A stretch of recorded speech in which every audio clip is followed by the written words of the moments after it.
আলিপুরদুয়ার জেলা প্রশাসনিক ভবন ডুয়ার্স কর্নার সামনে বিক্ষোভ দেখায় শ্রীনাথপুর চা বাগানের শতাধিক শ্রমিকরা। জানা গেছে, চা বাগানে বহিরাগতদের দ্বারা জমি জবরদখলের বিরুদ্ধে এদিন এই বিক্ষোভ। এদিন অবস্থান বিক্ষোভ শুরুর আগে শ্রমিক কৃষক ভবন এলাকা থেকে একটি বিক্ষোভ মিছিল আয়োজিত হয়। বিক্ষোভ মিছিলটি শহরের বিভিন্ন এলাকা পরিক্রমা করে ডুয়ার্স কর্নার সামনে এসে শেষ হয়। এরপরেই কর্নার সামনে অবস্থান বিক্ষোভ শুরু করে বাগানের শ্রমিকেরা। বিক্ষোভ কর্মসূচিতে এদিন উপস্থিত ছিলেন চা বাগান মজদুর ইউনিয়নের জেলা সাধারণ সম্পাদক প্রাথমিক আন্দোলনের নেতা অমিত মঙ্গল ও কেদার নেওয়ার সহ অন্যান্য মজদুর ইউনিয়নের নেতৃত্বরা। এদিন বিক্ষোভ শেষে আলিপুরদুয়ারের মহকুমা শাসকের মাধ্যমে জেলা শাসককে স্মারকলিপি প্রদান করেন বিক্ষোভকারীরা।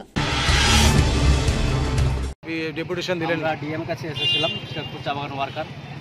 আমরা টোটাল ওয়ার্কার এসেছি আজকে কাজ অ্যাবসেন্ট করে, কারণ আমাদের ওখানে দীর্ঘদিন ধরে বাগানের ল্যান্ডের বিষয়ে হেতাল চলছে। যেগুলো আউটসাইডার আছে আমাদের বাগানের জমিগুলো দখল করতে চাচ্ছে। কারণ আগে তো ওই যে জমিগুলো আউটসাইডারগুলো দখল করতে চাচ্ছে সেই জন্য আগে লো ল্যান্ড ছিল, তখন চা গাছ সেখানে চাষ করা যেত না, কারণ সেখানে জল জমত। তো এখন আমাদের সেই জমিটা এখন একটু পূর্ব হয়েছে, সেখানে চাষ করা যায়। কিন্তু এই যে জমিটা ওরা আউটসাইডারগুলো বলছে আমাদের জমি, সেই জমি কিন্তু আমাদের বাগানের ওয়ার্কার হাতে ছিল। কিছু লোক হয়েছে 3 বছর 2 বছর হয়েছে ওরা কাজ করছে ওই জমিতে। এখন আমরা যখন জমিটা নিতে যাচ্ছি তখন ওরা বাধা দিচ্ছে, কারণ ওরা বলছে এটা আমাদের জমি। কারণ ওনাদের কাছে এখনও কোনো প্রমাণ নেই যে ওনাদের জমি বলে। এর আগে আমাদের মালিক পক্ষ থেকে লোক আদালতে বসেছিল, আমাদের মালিক পক্ষ থেকে জমির কাগজ শো করেছে, কিন্তু ওরা লোক আদালতের জমি পেপার শো করতে পারেনি।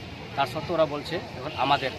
তো আমরা ওই জায়গাতে পৌঁছাই, তারপরে আমরা ডিএমের কাছে ডেপুটেশন দিতে এসেছি, কারণ সেটা ডিএম একটু দেখুক গিয়ে ওখানে যে কার জমি সেটা সত্যকারে হোক, যে এটা বাগান ল্যান্ড না লেবার আউটসাইডারের জমি। এটা নিয়ে আমরা ডিএম কাছে এসেছি। কি বললেন ডিএম? ডিএম বলেছেন আপনারা আশ্বাস দিয়েছে আমাদেরকে, আমরা এই পথে দেখবো।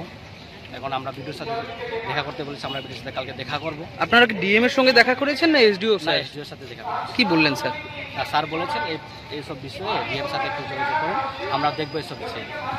এসডিও সাহেব বলেছেন ডিএমকে। স্টার সংবাদের বিশেষ প্রতিবেদন, আলিপুরদুয়ার।